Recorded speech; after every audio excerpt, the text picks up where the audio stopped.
So, kung strep pneumo is known as pneumococci, your Neisseria meningitidis is also known as meningococcus. So, this is a gram-negative diplococci. Since it possesses a capsule, it is an invasive, it may lead to invasive disease, and among yung invasive diseases, it may present as either meningococcemia or meningitis. Although it may also present as a non-invasive localized infection like skin infection, the most dreaded infection would be your meningococcemia and meningitis. In the younger age group, it can also cause pericarditis, osteomyelitis, especially in the those in the first 3 months of life, or those who have complement deficiencies, or those who are at risk of developing meningococcal infection. There are 13 serogroups. Since this is an encapsulated organism, pwede siyang i-serotype. So there are 13 serogroups, and A, B, and C are the most common causes of invasive disease. And A is the most common that causes epidemic. Although lately, because of the availability of your vaccine, specifically your ACWY, your B has is being noted to have an increasing incidence, especially here in our country. But in general, usually B is seen as sporadic cases. Okay. Here in our country, we actually had a few episodes of meningococcal outbreaks, and the most recent was in 2004, wherein there were around 98 cases identified by WHO. This happened in Baguio, or in the mountain province like Ifugao, and it has a very high mortality of around 33%. So in patients with meningococcal disease, mortality can be as high as 50%. For patients with meningococcal meningitis, it will be around 10 to 13%.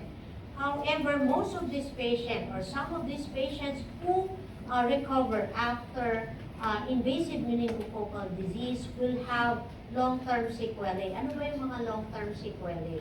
Ito yung they develop amputation, they develop mental retardation, some may have hearing difficulties. Okay? So in terms of epidemiology, a certain number of patients may actually harbor the organism in their nasopharynx. However, these are asymptomatic patients. No? And the main transmission, the main transmission is through droplets. So sa laway, no? Or sa saliva, or pwede rin sa nasal secretions. Okay? These are the risk factors. So if you are a close contact, if you have terminal complement component deficiency, such as your C5 to C9 deficiency, those with properdin deficiency, or those with functional or anatomic asplenia. Incubation period may range from around 1 to 10 days. What does this mean? Ano bang significance of knowing the incubation period? If we tell you that incubation period is 1 to 10 days, ano pwedeng maging clinical application? So, in terms of, kunwari yung, sige, kayo muna. Sa tingin nyo, ano ba yung clinical applicability of knowing the incubation period? Kung sinabi ko sa inyo, 1:10 po ang incubation period. So, ano yung pwedeng, saan nyo ito pwedeng magamit? So, kung gusto nyong malaman kung hanggang kailan kayo maghihintay sa isang pasyente na na-expose, hanggang kailan ka maghihintay para sabihin mo na hindi siya nahawa. Okay? So, kung ang alam mo na ang incubation period is as long as 10 days, then you observe the patient for 10 days after the last exposure para sabihin mo na hindi ka na magkaka-disease or pwede mo na siyang hindi i-isolate. No? So, ganon. Kung as short as 1 day, kung as short as 1 day. So, kunwari ang pasyente ay na-expose ngayon, tapos kinabukasan, nagkaroon ng symptoms, nilagnat, pwede mo bang sabihin, aminin mo yun? Yes, kasi 1 day lang, as short as 1 day lang ang incubation period. O kaya kung nagtatanong yung pasyente, saan po kaya nakuha ito? So you ask, within 10 days po, from the time na nag-umpisa po yung symptoms niya, meron po bang ganitong symptoms na nakita kayo sa ibang tao? So ganun, no? This is across all different infectious diseases, whether it be viral or bacterial. That would be the significance of your incubation period. But the average is around 4 days. So kadalasan, after 4 days, saka sila nagkakaroon ng signs and symptoms after 4 days. Okay. So in some patients, they can have occult bacteremia. Anong ibig sabihin ng occult bacteremia? Patient comes in with fever, you did a CBC, no? Di ba last time, sabi natin, in a patient with high-grade fever, especially in the very young infants, 39 degrees centigrade, you do a CBC. If there's an increase in this WBC count, more than 15, you do a blood culture. So, these are the patients who turn out to be positive on blood culture, pero wala kang makitang focus of infection, fever lang. Tapos mataas ang WBC count, tapos nakita mo merong Neisseria meningitidis sa blood. No? So yun yung occult bacteremia. Sometimes patients may also present with just a mild upper respiratory tract infection. This usually happens in the first few days of illness, and some may just have maculopapular rash. However, in around 30 to 70% of patients who initially had occult bacteremia may eventually develop meningitis. So in these patients, you even if the patient is apparently well, you have to give them antibiotics because around as high as 70% can develop meningitis. Okay? What about meningococcemia? So this is one of the most dreaded presentation of Neisseria meningitidis. So pag sinabi natin meningococcemia, so that means the organism is in the blood. However, the signs and symptoms are quite severe. So initially, the patient may just have a mild respiratory infection, sinisipon lang, 2 days maglalast, and then after 2 days, patient will now have high-grade fever, there may be chills, there may be sore throat, headache, vomiting, and eventually the patient will have rashes. So, what is very significant for this disease is that it has a very fast progression. Mabilis, no? Once they start having moderate to high-grade fever, umaga, nagkaroon ng moderate to high-grade fever, past 2 days, ubot-sipon lang na mild, tapos kaninang umaga, nag-high-grade fever, pwedeng tanghali, meron na siyang rashes, sa gabi, the patient can go into shock. That's how fast the progression is. And this is when your clinical acumen, will come in. Dapat at the time na lumabas yung rashes niya, you should be able to recognize the disease so that the patient will not go into shock eventually and you are able to save this patient. Kasi, pagka lumabas na yung rashes, in a few hours, the patient will go into shock. So, you have to be very aggressive in managing the fluids of this patient. Okay? So, ano ba yung presentation? So, sorry po. Okay? So, the rashes may initially be petechial. In fact, in around 50 to 60% of cases, meron ka siya makikitang petechiae. Some do not progress into purpuric rashes hanggang petechiae lang. No? However, if left undiagnosed, the patient can develop purpuric rashes. This is secondary to your microvascular thrombosis. No? So, and when you see this, the mortality can be as high as 50%. So, ang distribution ng rashes na usually nasa upper and lower extremities. Okay? So, or in very young infants, pwedeng sa mga pressure areas like sa puwet, sa back, no? But this purpuric rashes are signs of severe disease. Okay? These are the petechial rashes that you may see in meningococcidia. Okay. So, ito yung sinasabi ko na purpuric rashes. So, take note that parang maitim, no? Tapos, it is well demarcated. Okay, it is well demarcated and they are usually seen at the extremities. So at this point, nakakailang lesions pa lang siya, dapat na-diagnose mo na. Okay? And, bakit kaya may baso yun? Bakit may glass?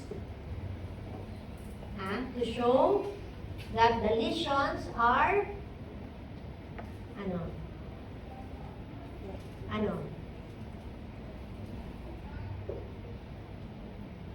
They do not disappear on pressure. Anong tawag nito? Pag pinindot mo sila, hindi nawawala. Unlike inflammatory rashes na nawawala sila. Anong tawag natin doon?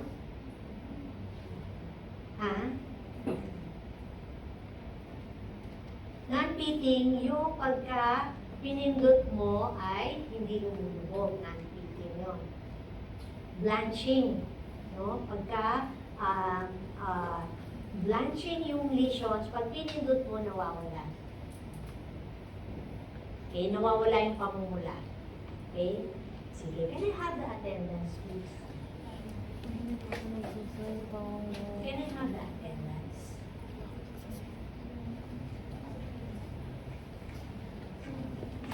Blanching and non-blanching lesions. Sino pang hindi nakakasana?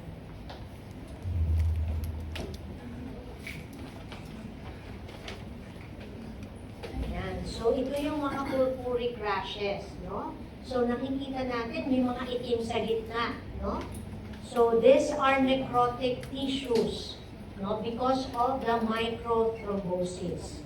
Okay? As you see again in this patient, no? Nasa extremities ang kanyang mga purpuric lesions at also in this patient dito, no?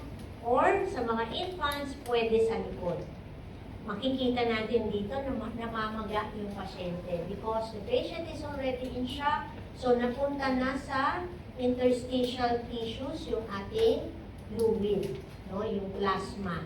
Kaya namamaga sila, nagsha-shock because the fluid inside the vascular space or intravascularly is depleted, tumatagos sa tissues. Okay? That's why they go into shock. Can I have the attendance again, please? Okay. So, sabi natin kanina, pwede rin meningitis. So, like your strep pneumo, like your H. influenzae, your Neisseria meningitidis can also present as meningitis. And oftentimes, you will not be able to differentiate Neisseria from pneumococcus or from H. influenzae in terms of presentation. They all present similarly. However, when you have patient with rash, yung nakita natin kanina na purpuric rash, you have to think of Neisseria meningitidis. Okay? For patients na may meningococcemia plus meningitis rigidity, they usually have a better prognosis. We don't know why. Okay? So ano ba yung uncommon manifestations? Ito yung sinabi ko sa inyo kanina. What are the poor prognostic factors? These are the ones I think you have the list. For treatment, so like your H-flu, your strep pneumo, the empiric treatment for meningitis is third generation cephalosporin. So you can either use ceftriaxone or cefotaxime. Take note that for ceftriaxone, your dose is 75 to 100,000 milligrams per kilo in 24 hours, while for cefotaxime, it's usually higher, as high as 200 milligrams per kilo divided every 6 to 8 hours. So, may difference in the frequency and dose of the drug. Though they are both your third generation cephalosporin.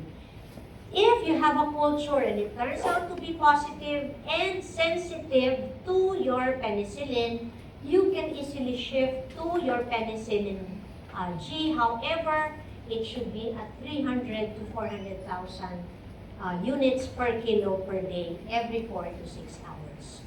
The duration, take note, is just 5 to 7 days. No? Even if it's meningitis, even if it's meningococcemia, 5 to 7 days lang will be enough. Okay? Nasaan na yung ating attendance?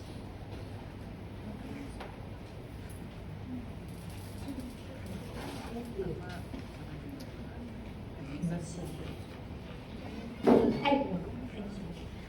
Okay.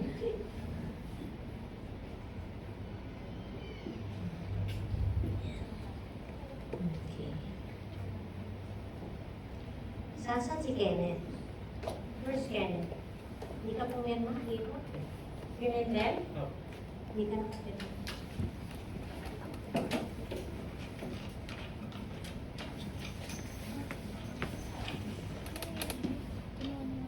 Bakit 40? Tapos 47. Okay. Pirma ka nga, anak. Hindi ba ikaw yan?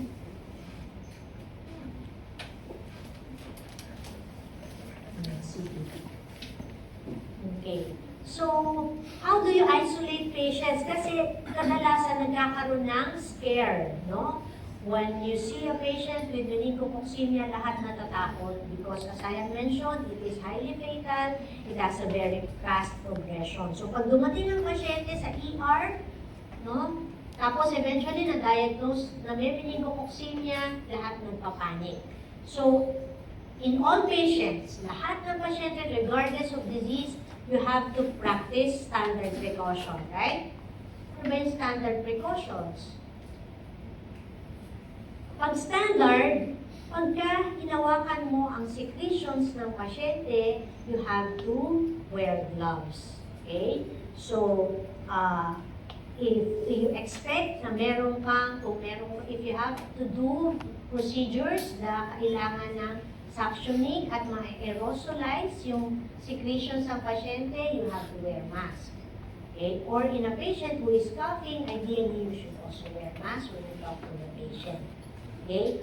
Pag droplet precautions naman, aside from the standard precautions, you have to wear mask always. Whether pupunta ka sa pasyente na magbibigay ka lang ng gamot o hindi, you have to wear mask because anytime pwede kang matalsikan ng laway and you know that the disease is transmitted through respiratory secretions. And take note that in a patient with meningococcemia, once na naumpisa yung effective antibiotics, meaning yung nakita natin na yung antibiotic na binibigay natin ay namamatay yung mikrobyo. Kunwari, positive sa N. meningitidis, tapos binigay natin sa ceftriaxone, sensitive naman siya. Within 24 hours, after 24 hours from the time we started antibiotics, hindi na nakakahawa ang pasyente. So, kung dumating ka dun sa pasyente on the second day of illness, on the second hospital day, at nakumpisa ng antibiotics, hindi mo na kailangan ng prophylaxis. Okay? Now, so, for the prevention, para maiwasan natin, no, yung transmission, careful observation of those who were exposed. We also give chemoprophylaxis for those who were significantly exposed. We have a vaccine for A, C, W, Y, and B. And, of course, you will always have to report once you see a patient with meningococcinia or suspect a patient with meningococcinia. So it is mandatory that we report all cases. In the hospital, nire-report natin yun sa ICN. Okay? And counseling and public education kasi nga marami ang nagpapanik. So you have to assess kung sino ba yung significantly exposed and those who will need prophylaxis. So sino yung kailangan ng prophylaxis? Those patients exposed 7 days before the onset of illness with the following setting.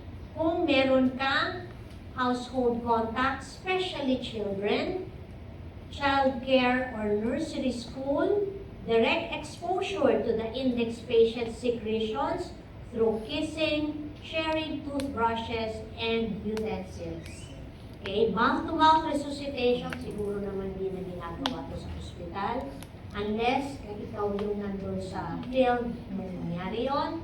Okay, and even then, okay mo mouth-to-mouth resuscitation sa isang pasyente na hindi mo alam yung history. Otherwise, we will regret it. Dahil doon samahan na lang sila madala sa ospital. Frequently slept or ate in the same dwelling as the index patient. So, huwag naman. Kunwari, ka-duty mo yung tao na nagkaroon, so, sabihin, you're exposed. No? Or, index patient if treated with penicillin and not ceftriaxone. Ano ibig sabihin ng index patient? Yung pasyente mo na na-diagnose mo. Kung ang binigay mo ay penicillin at hindi ceftriaxone, you have to give the patient prophylaxis. Okay? Now, so ito yung ating prophylaxis. I think you have it in your handout. No? So, usually in children, we give rifampicin. So, N, 2 days lang. Letter N. So, i-rotate mo yung N, leading 2. Yung kanina, H, yung last time, H influenzae 4 days. Ang rifampicin, ito, 2 days lang. Okay? Okay. So, if in pregnant women, we usually give ceftriaxone, no? Or you can also give ciprofloxacin or azithromycin in adults. Okay? Kasi mas madali siyang ibigay. It's just single dose, no need for injection. And it has good efficacy also. Okay? So, sino yung low risk lang? So, hindi kailangan supposed to be ng prophylaxis. Okay? Kung wala ka naman direct exposure doon sa pasyente, no? Nagbigay ka lang ng gamot, o kaya hinistoryhan mo yung nanay, hindi naman yung pasyente ang kinausap mo, o kaya yung mga healthcare professionals, yung mga healthcare professionals, no, na nag-ano lang, nakiusyoso lang, hindi kailangan. Or na-expose ka doon sa healthcare worker na-expose, parang third hand ka na, no? Tapos ka-expose lang niya, wala naman siyang symptoms, so no need to take prophylaxis. Okay. Now, as I have mentioned, there's a vaccine for meningo. It is given intramuscularly. We have, sa ibang bansa, meron ng laman ay 5. A, C, W135, Y, and B, magkakasama. Pero dito sa atin, we only have yung magkakasama na A, C, W, Y, and B na separate. Okay? So, it is recommended for high-risk patients. But, for those who want to be protected, pwede naman. no? Kasi kung ikaw ay traveler, especially sa isang high-risk areas, like kunwari, Africa, uh, um, um, New Zealand, or Australia, these are medyo high risk, no? And in Europe, you can receive the vaccines. But for our Muslim brothers, it is recommended sa mga mag-hajj, yung magpipilgrimage pupunta ng Mecca, it is actually a requirement for them to receive the vaccine, no? Kasi yung nagkaroon na ng outbreak sa Mecca, no, among those who go into pilgrimage. Okay? Now let's talk about tetanus. So it's caused by Clostridium tetani. So usually the toxin is produced during the vegetative form of the bacteria, and oftentimes there will just be a history of possible exposure. Patient may be asymptomatic, and the toxin will be produced, and it's called your tetanospasmin. So your tetanospasmin binds to your ganglioside receptors at the myoneural junction.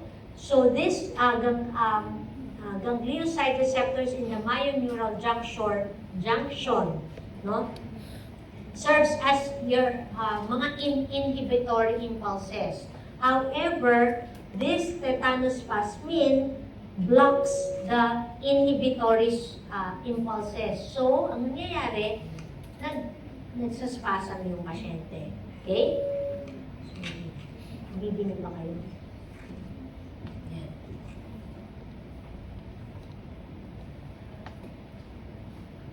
Okay. So, hindi ko na i-discuss yung character ng bacteria. Alam niyo na yun, di ba? Clostridium tetani. Okay, so incubation period can be as short as 2 days to months. And however, among neonates, dun sa mga na-acquire yung tetanus, during delivery, it can be as short as 5 days or as long as 7 days. So dun sa mga pasyente na unhygienically delivered, you have to wait for at least 14 days for you to say na hindi ito magde-develop ng tetanus. Okay, so for neonatal tetanus, so as I have mentioned, they usually acquire the infection during unhygienic delivery, and those mothers na hindi nabakunahan prior to delivery. Here in our country, WHO recommends vaccination of all pregnant women, no, against diphtheria and tetanus. Meron tayong DTE. So this is supposed to be part of the government's project to prevent tetanus. So ano yung manifestation among neonates? So it can present as parang seizure-like episodes with difficulty in swallowing and sucking. There could also be excessive crying, and there would be stiffness on stimulation. Ano ba yung stimulants or triggers? Pwedeng light, pag sinindihan mo yung ilaw, naninigas sila, o kaya sound, o kaya naman when you touch this patient. So parang ang presentation can be lip smacking or parang seizure episodes. The difference in neonatal seizures that is non-tetanus is that pagka seizure na hindi dahil sa tetanus, kahit na hindi mo sila stimulate, pwede silang mag-seizure. Pagka tetanus, basta konting galaw lang, sound or even light, this can trigger the seizure-like episode. Okay? For non-neonatal tetanus, it can present as trismus, rhizus sardonicus, opistotonic posturing. You can have board-like abdomen. Usually, they have flexed arms and extended legs, no? And these patients can also have laryngeal spasm. Oftentimes, gising na gising sila, no? And the spasms can be very painful, kaya talagang parang they're in distress, no, when they have spasms. Okay? And similar to neonatal tetanus, this can be triggered by touch, light, or even noise. Okay, that's why for patients with tetanus, as much as possible, we place them in an isolated area, nakasara ang ilaw, we avoid any form of stimulation. Since they present with the rhicospasm, they can have they can have aspiration pneumonia as a complication. So in some patients, you might need to intubate them because of laryngeal spasm, and also to prevent aspiration. Duration of illness can be as long as 2 weeks. So imagine mo, 2 linggong may spasm, no? So for these patients, you might need to do rehab, no? And of course, support them with nutrition. So you can also have localized tetanus. So pwedeng sa jaw lang, naglalak jaw sila, no? Or pwedeng cephalic lang, no? This will involve your cranial nerves. So this is a patient with tetanus. So kita mo first yung kanyang lips, no? So they have flexed upper extremities. Meron kang rhizus sardonicus, talaga sila, because of the pain, no? And this is opistotonic posturing. So this is a neonate, no, na naka-hyperextend yung legs. Tapos, in neonates, medyo different siya. Nakadiretso siya, no? But oftentimes, ito yung in older children, you will have flexed upper extremities, hyperextended yung legs. Tapos, extended din yung lower extremities. Okay? So for such patients, you will have to look for the focus, but sometimes hindi mo na talaga mahanap. In neonates, usually baka yung cord, no? Infected yung cord. You can also have dental caries as a source of tetanus or sometimes otitis media. So how do we manage? So first thing that you have to do is neutralize the unbound toxin by giving your human immunoglobulin. Okay, it's just single dose 500 units, no, given intramuscularly. You can also give your equine tetanus antitoxin. So, as the word implies, it comes from horses. Okay, so this is the dose, 10,000 units IM. And next step is to eliminate the exotoxin production. So, you eliminate it by wound care, debridement kung may nakikita ka pang sugat, and you give antibiotics. So, if you're managing the patient on an outpatient basis, kunwari trismus lang, you can give metronidazole at 30 milligrams per kilo per day, Q6 or Q8 for 10 days. Or, if the patient is admitted, you can give 10G also for 10 days. Treatment, so for the prevention of your spasms, we use benzodiazepines like diazepam or midazolam. So, yung midazolam usually via infusion or drip. Okay? For severe tetanus, you can also give neuromuscular blocking agents in addition to your benzodiazepine, like your pancuronium or vencuronium. However, you have to watch out for respiratory depression. Okay, you can also give your phenobarbital or phenytoin. Okay, aside from your management of seizures and antibiotics and drainage, you also have to maintain airway kasi nga sabi natin, di ba, may laryngospasm, fluid and electrolyte balance, good nursing care because they can have bed sores, no? Pwede rin, and again, rehabilitation and prevent complications such as aspiration pneumonia. And during the convalescence, you have to give active immunization or vaccine. No? Before you discharge the patient, kailangan bigyan ng vaccine because the disease will not render the patient immune, no? Or the infection rather will not render the patient immune after the illness. Kaya kasi the disease is brought about by the toxin. Okay, so kailangan mo ng immunity by giving your vaccine. Okay? Now, prevention, no, yung mga age-related tetanus toxoid containing vaccine, iba-iba. Bakit age-related tetanus containing vaccine? Because in infancy, up to below 7 years of age, we give regular dose or a relatively high dose of your tetanus. However, pagka mas malaki na, usually lower na yung doses. And also wound care. Okay? So, in a patient who comes in with wound, no, usually makaka-encounter kayo ng cases sa emergency room. And if the child is already more than 7 years of age or 7 years of age and older, you have to know the history of vaccination against tetanus, and you have to classify the wound whether it is a clean wound or otherwise.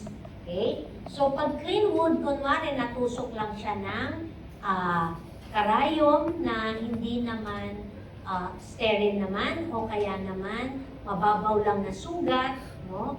O kaya naman nagasgas lang sa table na malinis naman, o kaya naman kung mga vehicular accident, nasugat sa pavement, these are considered as dirty wounds, no?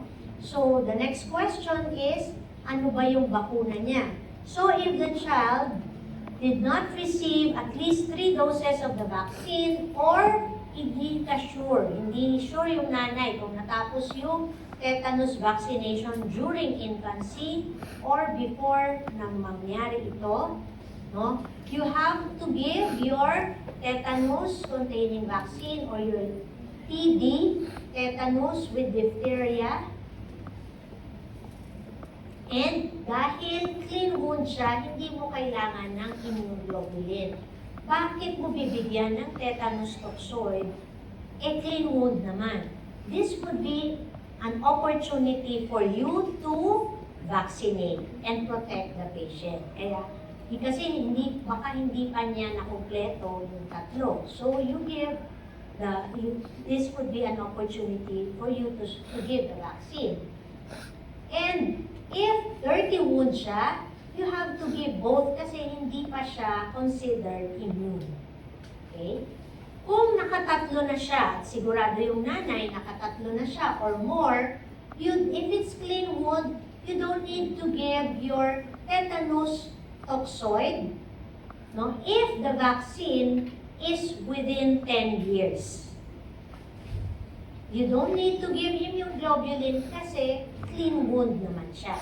At again, dahil more than 10 years na yung last vaccination niya, this will be an opportunity for you to give booster doses. Okay? Kung dirty wound naman siya, okay, you don't need to give the tetanus toxoid if it's within 5 years. So, pag dirty wound, 5 years ang cut-off mo.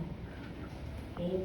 And you don't need to give immunoglobulin kahit dirty wound siya kasi nakatatlo na siya na doses of the vaccine. You just need to give parang booster dose kung more than 5 years na. Okay? Questions? Sige. Now, let's go to Orinobacterium diphtheriae. So, this is an aerobic organism. It is non-encapsulated. So, supposed to be, hindi siya invasive. So, hindi mo siya makukulture sa blood because it is non-encapsulated. However, the disease is brought about by the toxin it produces. Transmission is mainly by droplet, though if you have a skin lesion, you can also have the bacteria in the skin lesions. Okay? So, what brought about the disease? What brings about the disease, rather? It is brought about by your exotoxin, which inhibits your protein synthesis, thus causing tissue necrosis at the area, producing pseudomembrane.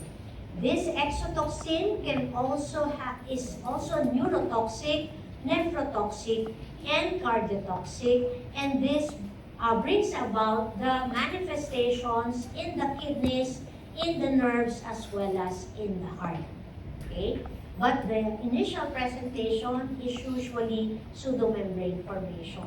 So it has several presentations. Sabi natin, pwedeng sa skin, pwedeng sa respiratory tract. And what we're more concerned is the respiratory tract infection. So it can either be nasal, tonsillopharyngeal, or laryngeal. So the lower you go, the more severe the infection. However, it can progress from nasal to tonsillopharyngeal to laryngeal. Okay? So it usually presents initially just as a low-grade fever, and then later on, there could be serosanguinous secretion if it's nasal. If it's tonsillopharyngeal, there could be dysphagia and sore throat. And then eventually, they can have pseudomembrane formation. And when there is involvement of the lymph nodes and a swelling of your upper respiratory tract, you can have a bull neck appearance as seen in this patient. Pwede ka rin magkaroon ng subcutaneous emphysema, no, in this patient. And the more severe form would be laryngeal. Anong ibig sabihin na it can either be primary or secondary? So pwedeng initially, pag primary, larynx kagad ang affected. Pag secondary, from nasal, naging tonsillopharyngeal, tapos bumaba to laryngeal. Okay? So then you could appreciate your pseudomembrane formation. And usually for severe infections, no, they can die because of suffocation, because of the pseudomembrane, or sometimes because of severe parang disseminated, well spread pseudomembrane on the larynx. You can also have parang bleeding, no, at the site of attachment of this pseudomembrane, and this can actually lead to death of the patient. Okay, so as I have mentioned, you can have cutaneous diphtheria. They present usually as indolent or chronic ulcers of the skin. Okay, you can also have infection of the other sites. So ano ba yung complications ng diphtheria? So you can have cardiomyopathy, as I have mentioned earlier. This happens in approximately 10 to 25% of cases, and this complication is responsible for 50 to 60% of deaths. So paano mo malalaman that you're dealing with a diphtheria with cardiomyopathy? So usually, in the second to the third week of illness, febrile yung pasyente pero tachycardic, and during this time, they can also present with congestion. No? So they can have congestion, but pwedeng as early as the first week, wala namang lagnat yung pasyente pero tachycardic. So sign na yon that your patient has cardiomyopathy. So babantayan nyo yun because as we see here, 50 to 60% of your death is secondary to cardiomyopathy. Okay? So these are the ECG changes. Pwede ka rin magkaroon ng neuropathy. So you can have paralysis of the palate, no? And oropharyngeal. So this happens either acutely or on the second to the third week of illness. So medyo mas late siya. Okay? So pwede ka rin magkaroon ng oculomotor or ciliary paralysis. So, sa mata naman yun, no? So, pwede kang magkaroon ng strabismus. Okay? So, these are the different neuropathies that you may encounter in diphtheria. So, tandaan nyo, 50 to 60% secondary to cardiomyopathy yung cause of death. Okay, so, how do we diagnose?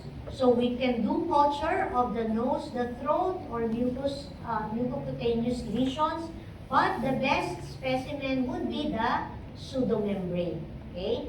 And ideally, you have to tell the laboratory that you want to isolate Corynebacterium diphtheriae because you need a special medium to culture the organism, and ideally, you should be able to identify, no, that the organism is toxin producing. Kaya lang, if clinically nakita mo mukhang diphtheria tapos nag-grow ng Corynebacterium diphtheriae, hindi mo na kailangang i-prove na yung toxigenicity of the specimen. Okay? Kasi dito sa Pilipinas, wala akong alam na nag-isolate nag-prove ng toxigenicity. Okay? And now, it's easier for us to identify diphtheria using your PCR. So aside from culture, you can also do PCR. Okay? So, gram stain is unreliable. So, treatment, remember that antitoxin is the mainstay of therapy.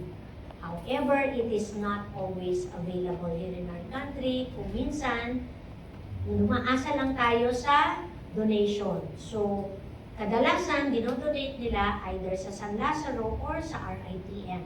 So, when you see a patient with diphtheria, no, immediately either refer the patient to San Lazaro or RITM, or you can also ask for toxin, for antitoxin rather. Kaya lang, ang experience namin, hindi sila nagbibigay sa ospital. Kasi they want to parang keep their stocks. No? Kung gusto mo, padala mo na lang yung pasyente mo doon. Hopefully, huwag umabot na mamatay yung pasyente bago matransfer. Okay? So, anyway. So, if you're dealing with pharyngeal and laryngeal, no, you give as high as 100. Pag pharyngeal or laryngeal, ideally less than 48 hours, no? You give, wait lang, parang mali dito ah. Ang alam ko kasi pag nasal, it's just 20, pag nasopharyngeal, 20 to 60, pag severe laryngeal, should be 120. Can you check? Hindi kaya nabaliktad yung dalawa. Paki-check lang ha. Sorry. Yan. Okay? So again, ideally, it should be as early as possible. Okay? So aside from antitoxin, you have to give your antimicrobial to arrest the production of your toxin. Okay? So ideally, you give your penicillin at 150 to 250,000 units per kilo for 24 hours. For those who are allergic to penicillin, you can give erythromycin, and duration of therapy is 14 days. For cutaneous diphtheria, it's around, treatment is only around 7 to 10 days. Take note that ideally, you should document elimination or dapat negative na yung culture mo or yung PCR mo before you stop treatment. No? So, ideally, you have to repeat your culture or your PCR before you stop treatment. Usually, 24, at least 24 hours apart yung from the time you started treatment and completion of therapy. Okay?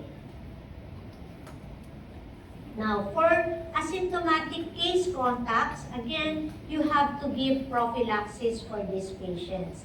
And dahil asymptomatic sila, pero kung mag-positive sila sa culture, you have to give at least 10 days of your antimicrobial or your treatment. Okay? So, ideally, if you want to prevent diphtheria, you have to receive, di ba, yung vaccination at during infancy at 6, 10, and 14, or at least 2 months apart, 3 doses together with your pentavalent or hexavalent vaccine.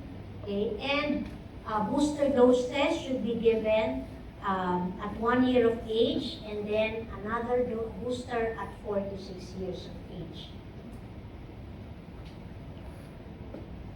Yan.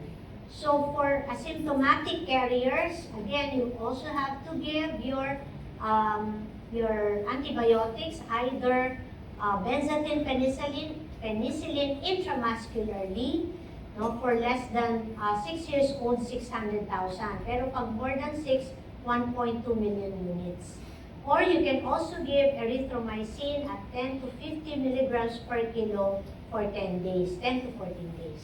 Okay? Yan. So ideally, you repeat cultures 2 weeks after completion of therapy, especially if you have a positive culture. Okay. So far, you have questions? Next, we go to pertussis or whooping cough, no? Or sometimes it's also called intense cough, but more common would be whooping cough. In terms of etiology, it is caused mainly by Bordetella pertussis and some cases, no, by Bordetella parapertussis. There are other bacteria and viruses that can cause pertussis-like illness. And these are your adenovirus and your Chlamydia trachomatis and Mycoplasma pneumoniae. So these are also known as your atypical pneumonia. No? Itong dalawang bacteria na to can cause atypical pneumonia kasi ang presentation nila parang persistent cough that is staccato in character. Parang pasumpong-sumpong, no? Yung ubo nila. And they're usually afebrile. Okay? Now, your bacteria, no? The bacteria is responsible for the different manifestations of pertussis. So these are the antigenic components of the bacteria. When you say antigenic, these are the components of the bacteria that can induce immunity against the bacteria, against the infection rather, no, by producing antibodies. So they get protected if you're exposed to these antigens, like your Fimbriae, your filamentous agglutinin, your pertussis toxin, which is the main character in producing the disease, so is your adenylate cyclase toxin, okay, and your tracheal cytotoxin and pertactin. So ito yung mga nagpo-produce ng antibodies, no, that are included in the vaccine. Okay? So take note that in pertussis, the incidence is higher among infants and young children. You also see them in adults, no, who were vaccinated previously. So the manifestation, since vaccinated sila, mild lang yung symptoms nila. And oftentimes, kasi pagka na-vaccinate sila, kasi hindi sila nabigyan ng booster, they develop the disease, but it's usually mild. Pero dahil may disease sila, they still carry the bacteria in their nasopharynx. So nagka-cough sila yung usual source of the infection among very young infants. Okay? So importante na i-booster natin not only the very young, but also the older individuals like yung mga adolescents or even yung mga pregnant women para hindi nila mapasa yung sakit dun sa bata, but instead for pregnant women, pero hindi routine kasi dito sa Pilipinas but ideally kasama yung pertussis doon sa binibigay ng bakuna during pregnancy para yung antibodies na napoproduce ng nanay during pregnancy, mapapasa niya doon sa baby as maternal antibodies. Mapoprotektahan yung baby against pertussis. Okay? Sorry, I opened her. So, it is transmitted also by droplet. Incubation period can be as short as 6 days to as long as 21 days. Okay? So, ibig sabihin, kailangan ang isang pasyente na na-expose, kailangan obserbahan or i-isolate possibly up to 21 days. Okay? So, usually it has 3 stages, no? If the disease can last for up to 6 weeks, so dapat pagka na-diagnose mo ang pasyente na mayroong pertussis, you have to tell the mother, pwede po umabot ng 1 buwan po yung ubo po ng pasyente ninyo, ay ng anak ninyo, o kung sino man.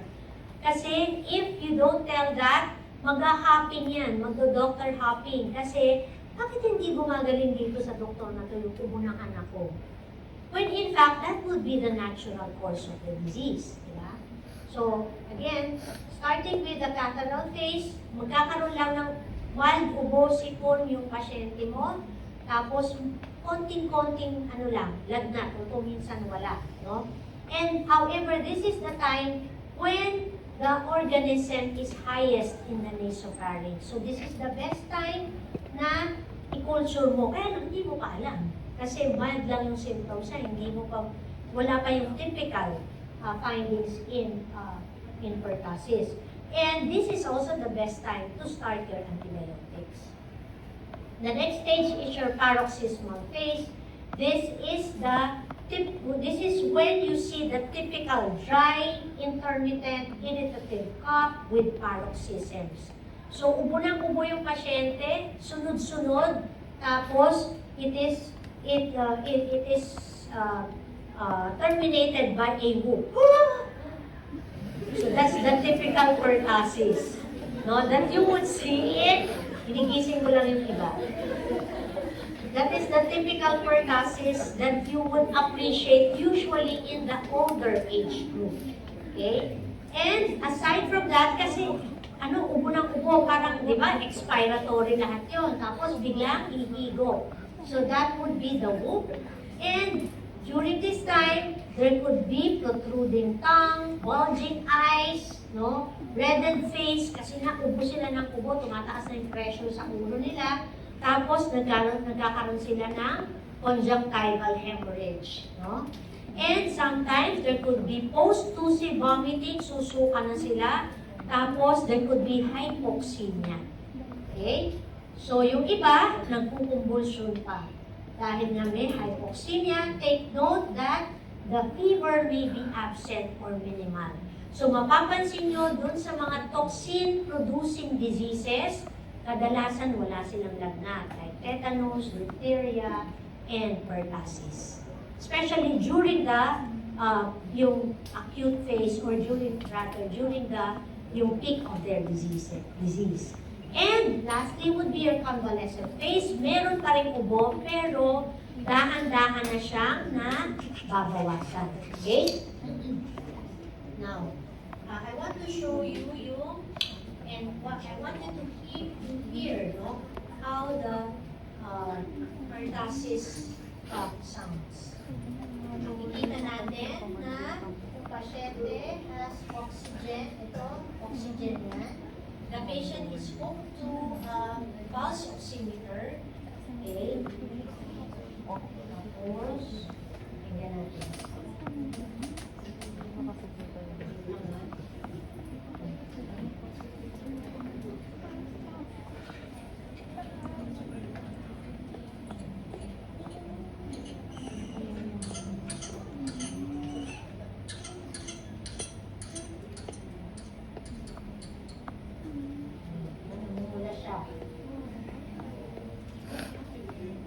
Wala talagang sound.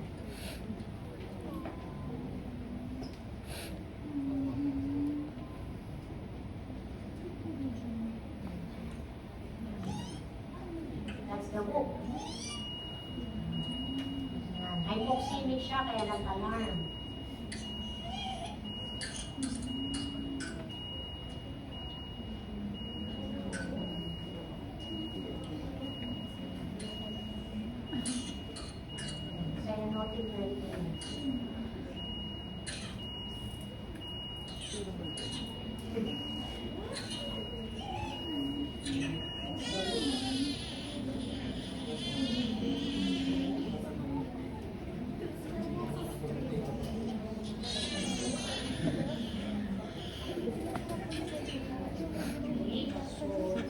Yun ang pertussis. So, usually,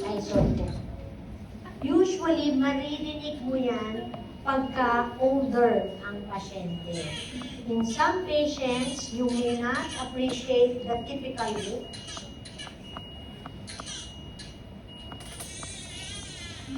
Tapos, pwedeng tahimik na siya after some time.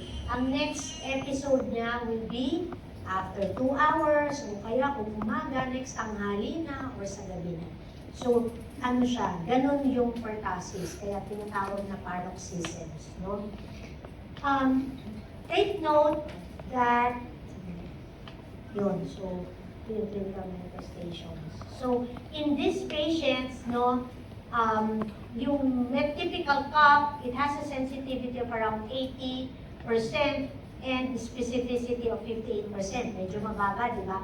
Kasi there are other diseases that can present with such manifestations. So, like yung sinabi natin, mycoplasma and chlamydia and adenovirus. But when you see a patient who is unvaccinated, tapos may ganitong symptoms, you have to treat the patient immediately with antibiotics. Anyway, treatment for mycoplasma and chlamydia and pertussis will be the same, macrolide. Okay? For infants less than 3 months of age, okay, take note that the typical whooping cough may not be appreciated. However, apnea and cyanosis may show, no, after coughs of paroxysm. Yeah, tama rin. Coughs of paroxysm. Or paroxysm. Tama. Okay. So, for infants less than 3 months of age, admit. Okay? Kasi, nagsacyanosis sila. Okay, diagnosis, you may appreciate leukocytosis as early as the first week of illness. So, nagsisipon-sipon pa lang sila during the catarrhal phase pa lang. Meron na tayong leukocytosis as high as 25 to 100,000 cells per cubic millimeter. So, this will actually clinch the diagnosis. And an absolute lymphocytosis. So, mataas yung WBC count, pero lymphocytic predominance. Unlike kung bacteria na ibang cause, mataas ang WBC, neutrophilic, di ba? Ito, lymphocytosis. Okay? And concomitant to this, you may have thrombocytosis, which is actually a poor prognosis. X-ray will just show hilar infiltrate, so mild pneumonia lang siya, no? Or in severe cases, pagka may secondary bacterial infection, pwede kang magkaroon ng consolidation. So diagnosis, culture, and PCR. Okay, complications, you can have apnea, bradycardia, no? Na-mention natin kanina, yung conjunctival hemorrhage, seizures, no? You can also have secondary bacterial pneumonia, na-mention na natin.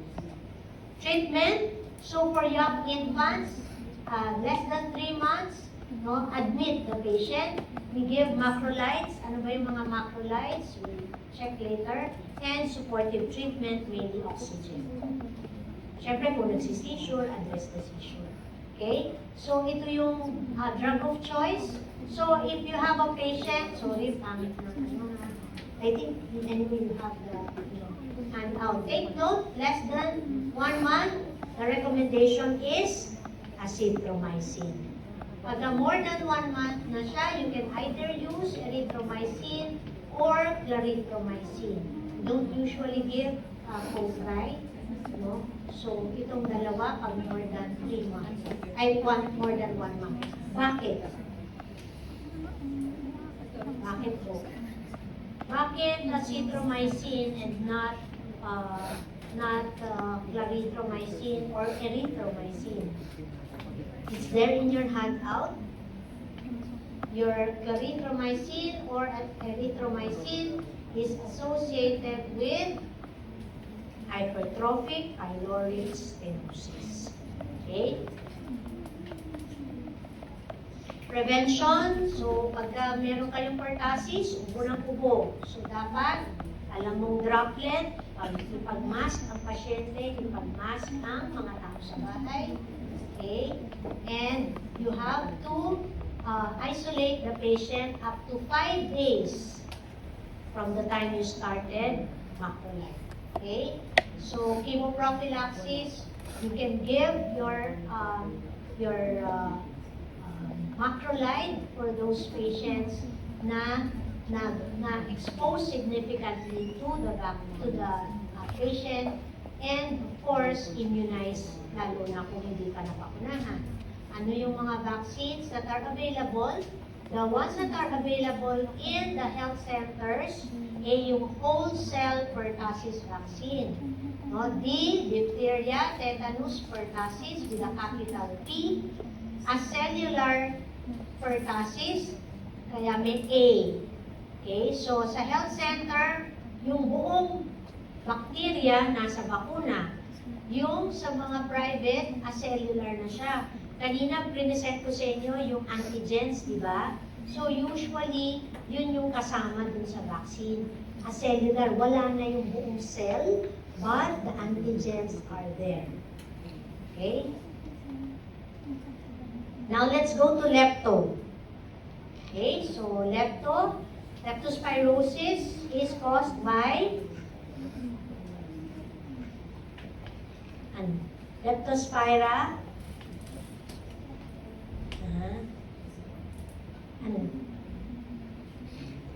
Leptospira. Ano? Ano anak? Ano na? Nakalimutan mo na. Sino ang nakakaalam? Hindi na naalala. Ay, assignment. Sige. Okay. So, it is mainly transmitted by or acquired through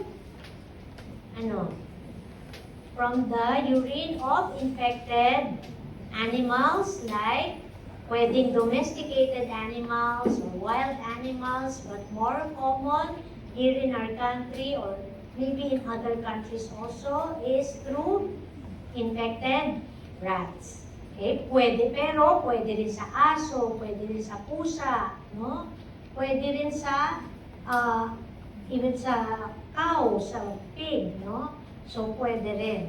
And incubation period is around 5 to 14 days, which is the average, but it can be as short as 2 days to as long as 30 days. So, ibig sabihin, kung ikaw ay lumusong sa baha, no? You can develop symptoms as early as 2 days or it can be as late as 1 month. So, para sabihin mo na hindi leptospirosis, maghihintay ka pa ng 30 days. Pero average naman is 2 weeks. Okay? Now, your leptospirosis can have 2 phases. No? We have your septicemic phase and your immune phase. So your septicemic phase is when your bacteria is seen in the blood, in the CSF, and even in your aqueous humor. Okay, so this happens initially within 2 to 7 days, and it presents as fever. No, usually fever, cough, tenderness or pain, backaches, no, and headache and other non-specific signs and symptoms. And this would be followed by your immune phase, wherein the patient may be febrile. However, the bacteria may still be in the urine and in the aqueous humor. And this is also the time when the damage to your kidneys as well as to your liver may happen. Okay? And in terms of some patients may actually be asymptomatic, no? Dumaan lang yung bacteria sa katawan nila pero wala silang signs and symptoms. Yung iba naman fever lang tapos wala nang ibang symptoms, no? So ito yung they can present as just ordinary fever. Some may present with aseptic meningitis. When you say aseptic meningitis, you can have meningeal symptoms. However, when you do culture, hindi lalabas yung bacteria. And you can have lymphocytic predominance in your CSF.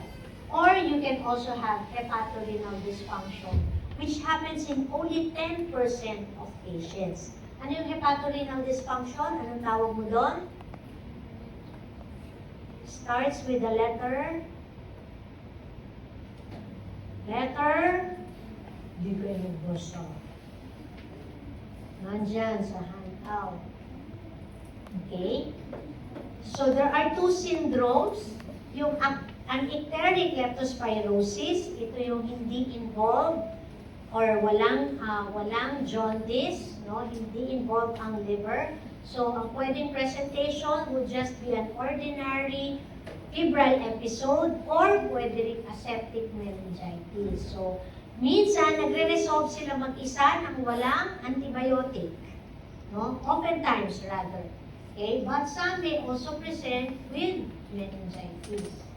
Okay, so meron siyang septicemic and immune phase. So during septicemia or septicemic phase, so yun nga, meron silang fever, non-specific signs and symptoms, cough tenderness, conjunctival suffusion, okay, photophobia, and lymphadenopathy. Some may have hepatosplenomegaly, but they do not present with jaundice.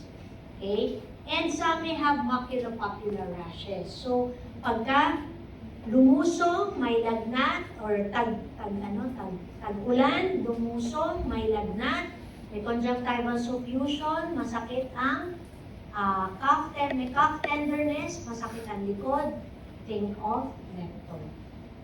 Okay, you can start antibiotics. Huwag niyong hintayin na maging self-limiting. Huwag kayong mag-expect na maging self-limiting. Start immediately antibiotics bago ka lumala. And during the immune phase, no, yun, pwedeng mag-present ka with aseptic meningitis. Okay? Ano naman yung icteric leptospirosis, also known as, starts with W, Wales disease. Okay, so this time the liver as well as the kidneys may become affected, and this usually happens during the immune phase. Okay, so ito na yung hematuria, proteinuria, and azotemia, which can lead to acute renal failure, which eventually may lead to death.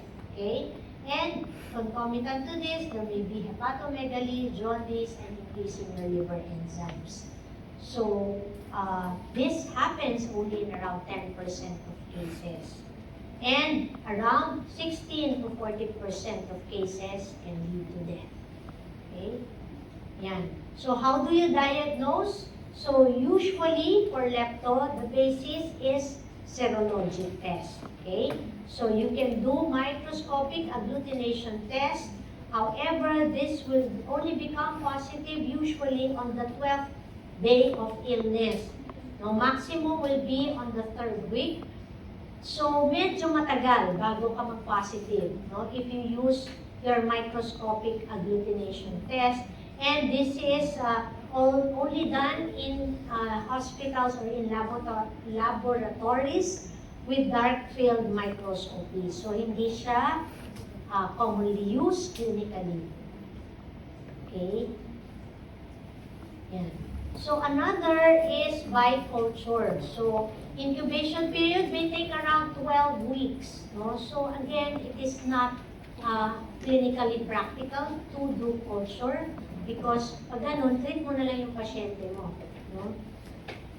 And you can do culture in the urine or in using your CSF. But this is usually purely academic.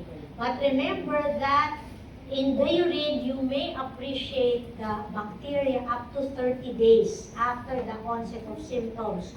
So, anong ibig sabihin nun?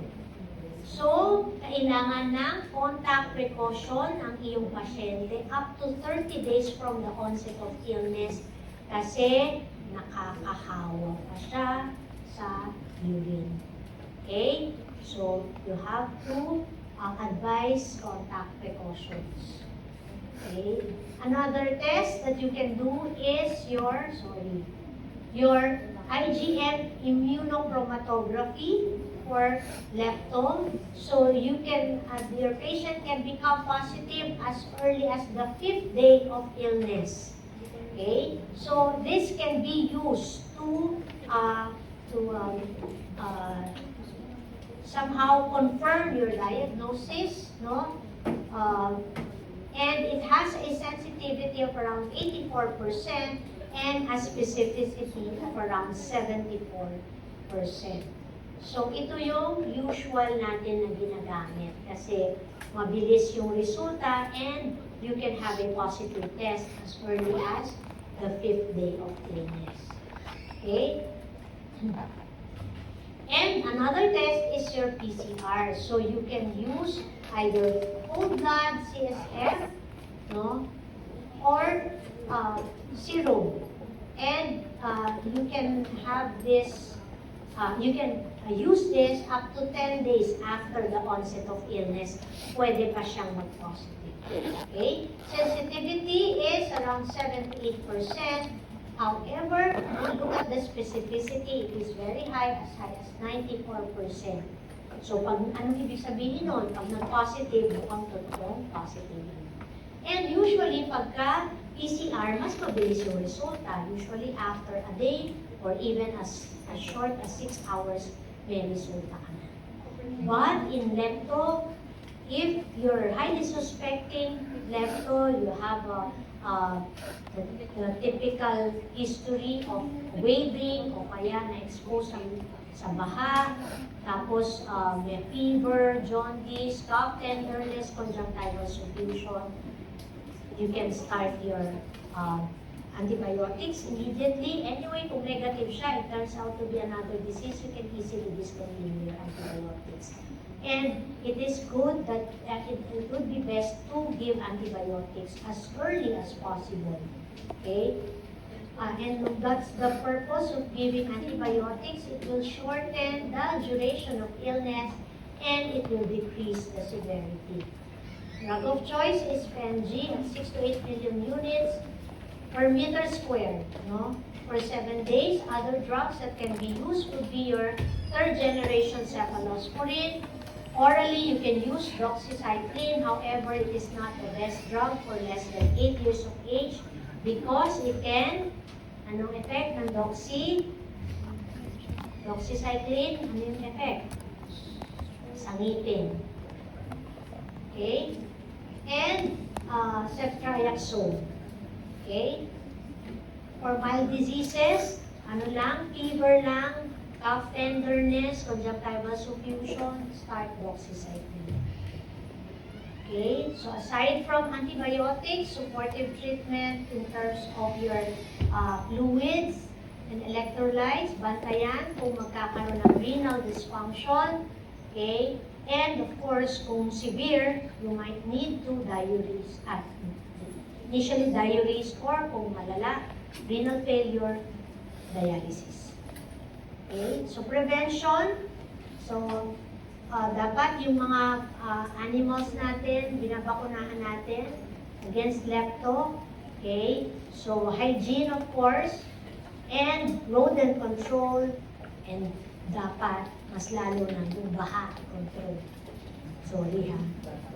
May hugot. Kasi yung dami-daming epekto nung ating baha, no? Hindi lang lepto. Pagka binaha sila, lilipat sila sa lugar na safe sila, nasa